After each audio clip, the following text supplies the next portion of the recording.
Someone yesterday asked me कि भाई ये बीजेपी का बंगाल जीतना इतनी बड़ी बात क्यों है? क्योंकि ये चैतन्य महाप्रभु की धरती है, सुभाष चंद्र बोस की मिट्टी है, रविंद्रनाथ टैगोर की भाषा है और स्वामी विवेकानंद की तपत है। ये था Bengal, community of the fiercest Hindus, the most धार्मिक, loyal and resilient of us all. और किसने इसको खोखला नहीं करना चाहा? 30 साल से कम्युनिस्ट ने एक ऐसे कल्चरली रिच राज्य को इंटेलेक्चुअल और फाइनेंशियल बैंकरप्सी पे लाके खड़ा कर दिया। इंडस्ट्री चली गई, जॉब्स चले गए, लोग भाग गए और हिंदुओं पर अत्याचार शुरू हो गया। और फिर आती है तृणमूल कांग्रेस, और तृणमूल कांग्रेस कोई पॉलिटिकल पार्टी नहीं है, it's a god damn extortion racket. और टीएमसी और कम्युनिस्ट में कोई डिफरेंस नहीं है, क्योंकि 20 साल तक ममता बनर्जी ने व्हाइट साड़ी पहनकर पूरे राज्य को खून से लाल कर दिया था। जस्ट सी फॉर योरसेल्फ, कल शुभेंदु अधिकारी के पीए चंद्रनाथ को भरे बाजार में गोलियों से भून दिया टीएमसी के कार्यकर्ताओं ने। बीजेपी बंगाल में 200 से ज्यादा सीटें जीती और आज भी उसके कार्यकर्ताओं को सड़कों पर ऐसे ही गोलियों से छलनी किया जा रहा है। तो आप बस सोचिए पहले कैसा होता होगा। और भूलिए मत, ये वही टीएमसी है जिसके पार्टी के सुप्रीम लीडर को जय श्री राम सुनने में दिक्कत होती थी। ये वही टीएमसी है जिसकी सुप्रीम लीडर खुद एक महिला घिनौने और दर्दनाक रेप के बाद ये कहती हैं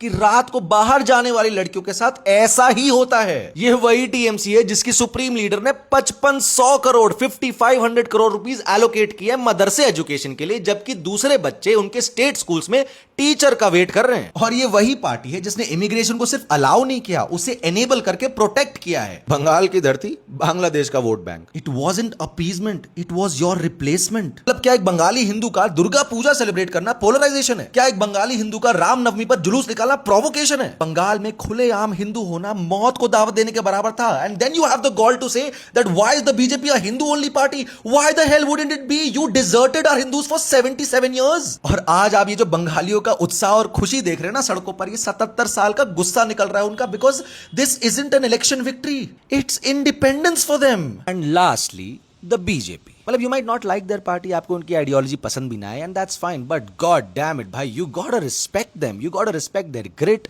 there determination, their loyalty towards their leaders, their dedication towards their ideology. मतलब भाई एक भाजपा का कार्यकर्ता ना जब बंगाल में बाहर निकलता था तो उसको पता था कि क्या पता वो आज शायद घर ही ना आए, बट वो फिर भी निकलता था। बंगाल इलेक्शंस में मोदी जी, अमित शाह से लेकर सबसे छोटा पार्टी वर्कर भी सिर्फ और सिर्फ भाजपा का कार्यकर्ता था। कौन सा सीएम नहीं गया घर घर जाकर प्रचार करने के लिए? ऑपोजिशन को यह समझना चाहिए कि भाई to defeat the BJP you have to understand where the BJP comes from, and the BJP comes from one thing and one thing only, Bharat की प्रभुता और अखंडता अक्षुण्ण रखूंगा। श्यामा प्रसाद मुखर्जी आज इतने खुश होंगे क्योंकि फाइनली बंगाल में अंधेरा छट चुका है, सूरज निकल चुका है और कमल खिल चुका है। Bengal has turned right because now there is nothing left. जय श्री राम, जय मां दुर्गा, जय मां काली, भारत माता की जय।